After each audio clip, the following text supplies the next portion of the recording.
So, this morning we're going to be talking about, just having kind of a continued sincerity in everything that we do, not being really kind of lax about this over here and very serious about something over here, or it's been, if you remember, Jesus has really been going for quite some time in this passage. We're in Matthew 5, and we're going to be in verse 33. But Jesus has been going for quite some time about how, they've heard it said, they've heard it taught, their teachers have taught this, their teachers say don't do this, they've heard it taught this way, they've heard it said this way. And he keeps saying, man, you guys, you just really have crunched my law into a little itty bitty ball, and that's all you're doing. You're just saying, if I just do this one tiny little part, and Jesus has been on this for quite some time, saying, you know what, you've heard it taught this way, that all you have to do is this tiny little thing, but I'm telling you that everything is important. Everything is important. And there's a I don't know if I would say a fine line, because there's a serious line, but there's a line between legalism, where you start making all these rules. You ever meet somebody and they're like, oh, we don't do that, and you're like, you don't? Well, why are you so strong on that? Because some people make all these rules where there's not rules, and then there's other people where you're like like, shouldn't you have developed some conviction here, like some surrounding conviction around the issues that man, maybe it's just common sense that you should know that is also wrong. And I think that's what Jesus is really dealing with the Jewish people here, is he's saying, you've heard it said this, but I'm saying that you got to think about everything surrounding this topic. So he says in verse 33, he says, again, you have heard it said, meaning he's almost on this, like, it's just these teachers, it's just one thing after another. He says, again, you've heard it said of those of old, that you shall not swear falsely, but you shall perform to the Lord what you have sworn. So essentially what he's saying is, if you swear by the Lord, you better do it. You better carry out what you promised, if you made that promise. If you've made a vow to God, if you've made this sincere promise, and they probably get this from Leviticus 19:12, it says that, it says, you shall not swear by my name falsely. It says, you shall not take an oath by the name of the Lord and not carry it out. But in kind of true fashion of how the Jewish people have been kind of cutting holes in everything and tearing everything apart and making the law really, really small, I think what was happening here was they're saying, if you plan on breaking a promise, don't swear by the name of the Lord. If you don't plan on carrying out your promises, you got to pick something else. And I think what they were doing was literally pulling the old, I had my fingers crossed behind my back trick. Like, oh, when I said that, I didn't swear by the Lord. I swore by this tree over here. That's not binding. I'm off the hook. Oh, I know I said that. And we're going to get into that context a little more of why it seems they're doing that. But you can see how it's just like they just pick out this one little rule, and they say, you see, it says, don't swear by the name of the Lord falsely. And it's just like, he's like, man, and what kills me is, where are they getting this? Where are they getting this idea? They're getting it from their teachers. Literally, their teachers, he says one time after another, he says, again, your teachers literally are teaching this sort of idea. Like, can you imagine your teachers teaching you this way, teaching you that God's law is so tiny that you just have to do like exactly to the wording, but don't worry about the surrounding. Don't worry about anything else similar to it. And this isn't really swearing by the Lord's name falsely or anything, but it was very, very false. And so when I was probably like 7 or 8. And so growing up, we had what we called the limit. It was the limit. So next door to us on our street was the Gibbons driveway, and that was our limit to the right, because there was a sharp corner and parents didn't want us to get run over. And then to the left, there was probably almost a block down the street, there was the Knowles driveway, and that was the other limit. So there was the limit. We couldn't go beyond that limit. It's pretty much the range of sight from my parents' house. And I remember growing up, my grandpa lived all the way up the street. It was kind of our block was about 2 blocks long and 1 block wide. It was kind of one big elongated block, but my grandpa lived all the way up at the very end.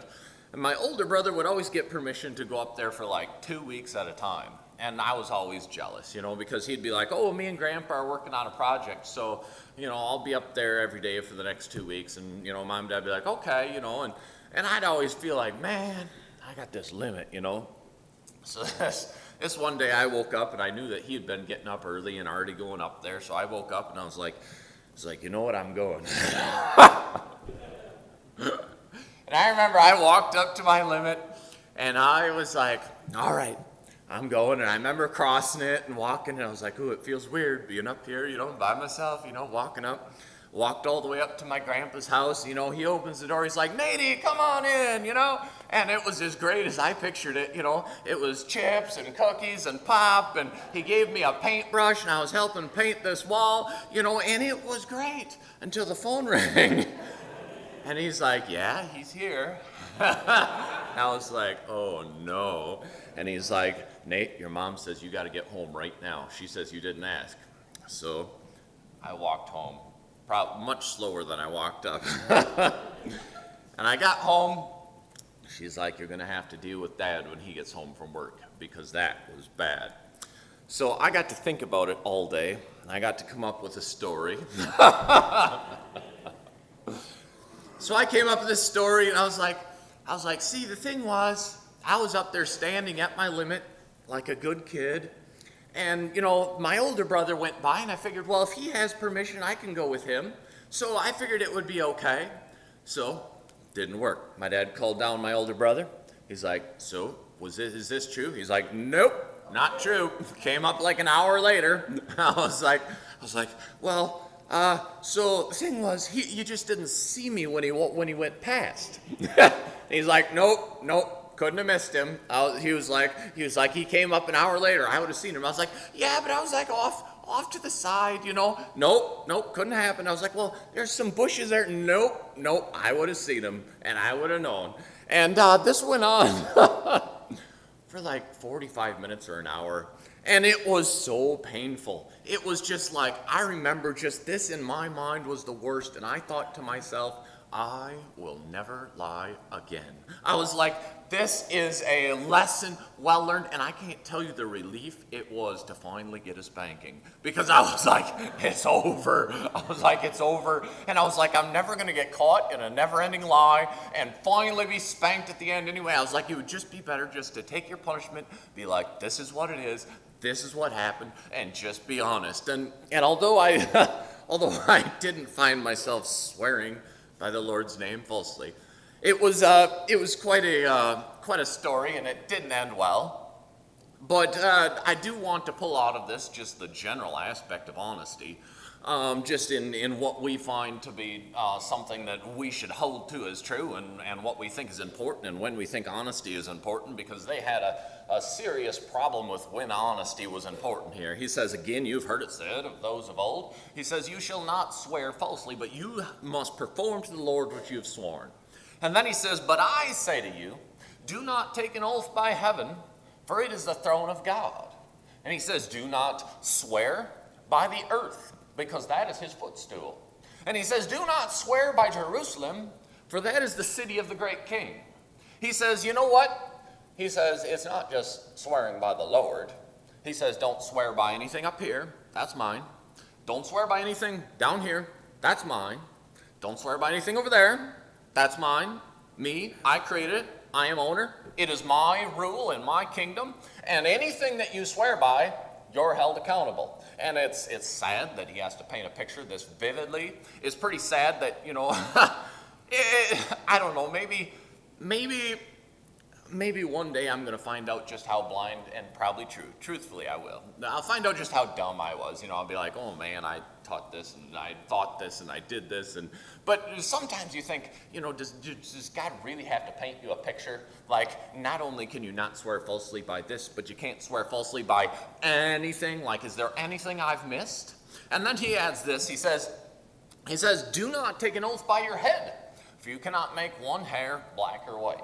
He says, don't swear by, just in case I forgot something, yourself either. You're in no control of yourself. I created yourself. You belong to me. There is, in my mind, there is nothing left that you can swear by falsely. I really don't think there is. He says you cannot swear by anything falsely. And, once again, I think, it seems crazy to me that they would teach like this, but in Matthew 23:16, Jesus says, "Woe to you, blind guides," meaning, oh boy, you stupid teachers. Like, you are like the blind leading the congregation. A blind guide is not a great guide, especially if you're on like mountain cliff edges or anything like this. He says, "Woe to you, you teachers who don't teach the way to go." He says, "You blind guides who say, if anyone swears by the temple, that is nothing." You can swear by the temple all you want, not a big deal. But you teach, if anyone swears by the gold in the temple, they are bound to their oath. Can you imagine this? Can you imagine if I was up here teaching and said, you know what? You can swear by this building. You can be like, I swear to you by this building, by this church, that it is the truth. But I don't have to keep that promise. That's nothing. But if anybody swears by the money in the offering plate, they had better keep that oath, because that is valuable. Can you imagine this sort of teaching? Can you imagine the sort of teaching that puts like, this is sacred, and not only is it sacred that you can't break the oath, kind of like they said, do not swear falsely by the Lord's name. They said, don't swear falsely by the money, the gold. And it's not only is it, extremely messed up, but it's extremely like human, like it's extremely financial. It's extremely far off the point of the heart of honesty, isn't it? Well, far off the heart of like just doing what's right and common sense. I shouldn't say that. That really puts me in a lot of responsibility of saying the right thing. I shouldn't say there's lack of common sense. It does seem like there's a lack of common sense, though. I just think, how can you do that? How can you teach in this way? And then he continues and he says, you say if anybody swears by the altar, that's nothing. If they swear by the altar, they don't have to keep that promise. And then he says, but if they swear by the gift on the altar, they are bound to fulfill that oath. And, they're saying there's sanctity here, like you can't do it over here. This is really important. But don't worry about over here. This is not important. This is not sacred area. This is not sacred ground. Swear by that tree. That's the easy thing that we don't have to worry about. And Jesus is saying, no, you got to worry about all of it. All of it is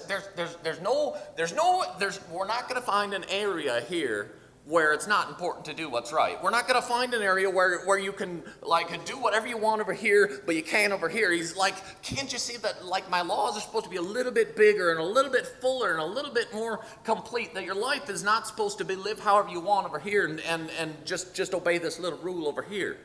And it seems to me that most of Jesus' teaching is aimed at people who think they're really good because they're doing this. And they're doing this, and they're under this whole concept that we are really good people because we do this. And there's, I don't know the category these days, maybe that it's I go to church and I don't do these 4 commandments, that I'm good. I'm a good person because I don't do these couple rules. I don't break that. That is my standard. I don't break that. But right over here, right next to it is, well, that's not really sacred in my mind. I don't really hold that up as important. It's right next to it, but yet I just have my standard, and I'm a good person because I have selected my ground to stand on, and I stand on it, and it's so important, And I think that Jesus' teaching is aimed at that sort of lifestyle. And, I think he must wonder, how do you pick and choose these rules? How do you pick and choose that, you can do whatever you want here, but you can't do this because the wording is such, How do you do that?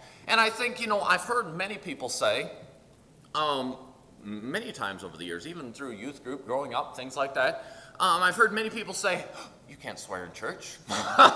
You can't do that. As if it's sacred right here, but it's not sacred over here. As if the entire earth doesn't belong to God. If it's not all his creation, as if there's a different standard in one room than another, as if God's standard doesn't go fully across everything.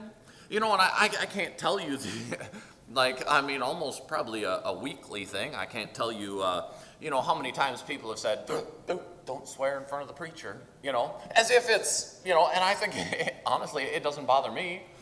All I think is, does it bother God? Because I'll never be the judge of you. I'm not the standard, and there's not a glowing blue. Maybe there is, but there's not like this holy realm that follows me or anything. There's nothing. It's between me and you and God, me and God, everybody and God, and what you do is between you and God, and that's always there. And the standard is always there. No matter where you go, no matter where you move, the standard is just between you and God, and it's not like there's these sanctity areas of your life where you're like, this is so important to be obedient right here, but yet when I go there, I really stretch things and bend things out of proportion. And I think that's really where Jesus is going with all this, that they've picked a few things to stand on, and they think that they're good people, but yet their whole lives are not anywhere near what they should be. And, I don't want to fall into the pit that the teachers fell into by saying, this is what it says, but I'm going to tell you something different that you can do whatever you want surrounding it. But, when he says here in verse 37, he says, let what you say be simply yes or no, and anything more than that comes from evil.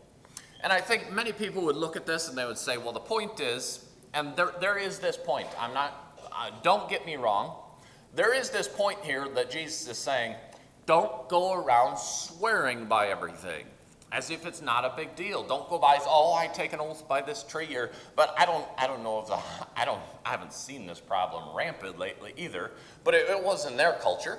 And I do think there is this idea that, guys just quit swearing by everything and thinking it's not binding and meaningful because it's just heaping up judgment and condemnation on you by being this liar, and don't go around swearing by things falsely. But I think that a lot of people look at this and they might say, well, the point is that you should just never, ever take a vow. Don't swear by anything. But I think, there may be, and I'm careful in saying this, but I think there may be times that it is okay to take a vow. It's just the point is that they weren't taking it seriously. I think the Bible teaches that you should take a vow in marriage, that you are bound to that vow, that before the court system, or maybe when you're in court, you may vow to tell the truth, the whole truth, and nothing but the truth.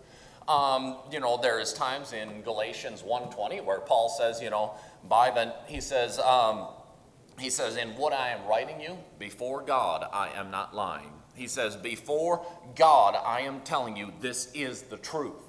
But it's the honest to God truth is what he's saying. And it's a time where it's so true and it's so real, and it's a time of importance where, it seems that it would be okay to make a vow by the name of God.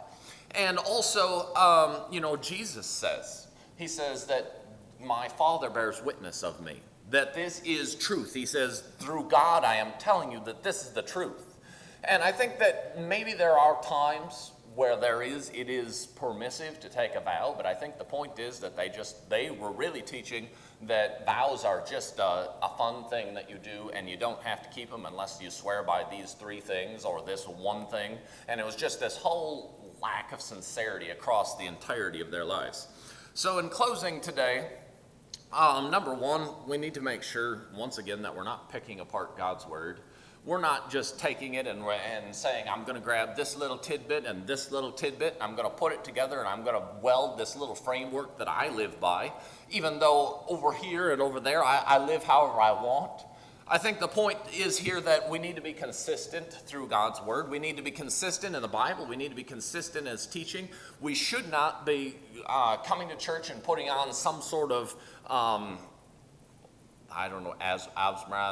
what is that word? Like this view, this look. I can't even think of the word. Something about like your image or whatever. But you don't come here and it's sacred over here, and then you don't go to places where it becomes unsacred. You don't go other places where you're not so bound to God's laws. You don't, it's everywhere. This whole, you and I and everything that's created, and everything in heaven and everything below belongs to God. And everywhere we go, we are to uphold his standards and his rules, and we're never supposed to belittle them and think that we can live this way over here, or maybe that in this crowd, or maybe in this area it's okay to live. Like, we need to uphold God's standard through the entirety of our lives, so that we're not just like this fake who, like, think if the Lord came back and he said, you know what, man, you guys, like, look at your lives, you're just shining right here, and right over here it's just like dark. Like, if you know what I'm saying, like, just like you split your life into categories of what you obey. Like, that is a mess. That's not what he wants. He does not want your obedience categorized. He wants your obedience across the board, because all is God's. And make sure your lives are uniformly held to God's standards. And then, obviously we should not let our teaching, this kind of falls on me, but falls on other people here, but our teaching can never become permissive of sin. It seems like they have a serious problem with that. And lastly, let your yes be yes and your no be no. Like, that should be sufficient. Your word should be trustworthy.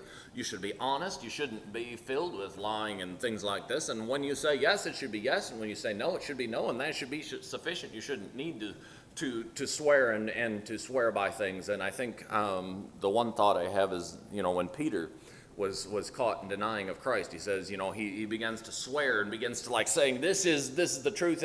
And many times it comes when when we're not telling the truth, is when we need to swear by it.